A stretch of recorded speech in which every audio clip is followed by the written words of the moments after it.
दोस्तों, साहिब बंदगी। दोस्तों, अंगुलीमाल का असली नाम अहिंसक था। कुछ साहित्यकारों ने उसका नाम माणवक लोक दर्शनीय भी बताया है। अहिंसक श्रावस्ती नगर का रहने वाला था। उस समय राजा प्रसन्नजीत श्रावस्ती के राजा थे। अहिंसक एक ब्राह्मणी का पुत्र था। अहिंसक के बारे में ज्योतिषियों ने भविष्यवाणी की थी कि यह बालक बड़ा होकर हिंसक प्रवृत्तियों के वशीभूत होकर एक हत्यारा डाकू बन सकता है। अहिंसक जब कुछ बड़ा हुआ तो उसके माता पिता ने उसे शिक्षा प्राप्ति के लिए इसी राज्य के निवासी आचार्य मणिभद्र के पास भेजा, जो चारों वेदों के ज्ञाता थे। अहिंसक बड़ी ही कुशाग्र बुद्धि का था। पढ़ने लिखने में वह और छात्रों से बहुत आगे था। यह देख अन्य छात्र अहिंसक से चिढ़ते थे। कुछ ईर्ष्यालु सहपाठियों ने आचार्य को अहिंसक के बारे में झूठी बातें बताकर उन्हें अहिंसक के विरुद्ध कर दिया।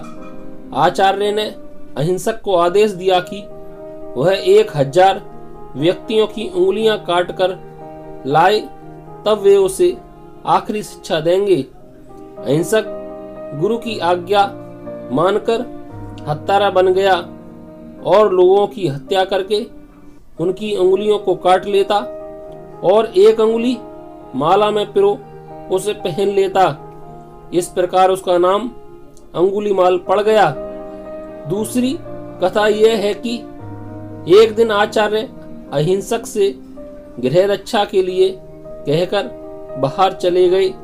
आचार्य के घर से बाहर चले जाने पर उनकी युवा पत्नी, जो पहले से ही अहिंसक से मन ही मन प्रेम करती थी, वह अपने कपड़े व जेवरात को उतारकर नग्न अवस्था में अहिंसक के पास गई।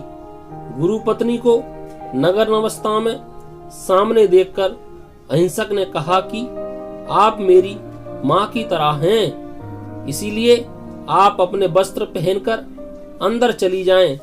लेकिन काम वासना से पीड़ित गुरु पत्नी ने अपने ही नाखून से अपने शरीर को नोच डाला। इसके साथ ही अपने आप को नग्न अवस्था में ही घर के एक खंबे से बांध लिया। जब आचार्य बाहर से घर आए तो अपनी पत्नी को इस हालत में देखकर दंग रह गए। उन्होंने अपनी पत्नी से इसका कारण पूछा। इस पर गुरु पत्नी ने कहा, आपके शिष्य अहिंसक ने मुझसे गलत कार्य करने के लिए कहा और मैंने जब इनकार कर दिया तो उसने मुझे जबरदस्ती खंबे से बांध दिया। यह सुन आचार्य दुखी हुए और कहा कि दुरात्मा, तुमने गुरु पत्नी से अनुचित व्यवहार कर महापाप किया है। अब तुम ब्राह्मण कहलाने के लायक नहीं हो, इसलिए जाओ 1000 व्यक्तियों की हत्या कर डालो, तुम्हारे सारे पाप धुल जाएंगे। इस तरह अहिंसक एक डाकू हत्यारा बन गया और वह अब डाकू अंगुलीमाल कहलाने लगा। साहिब बंदगी।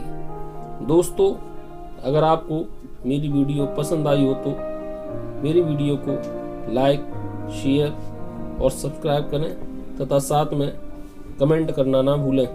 धन्यवाद।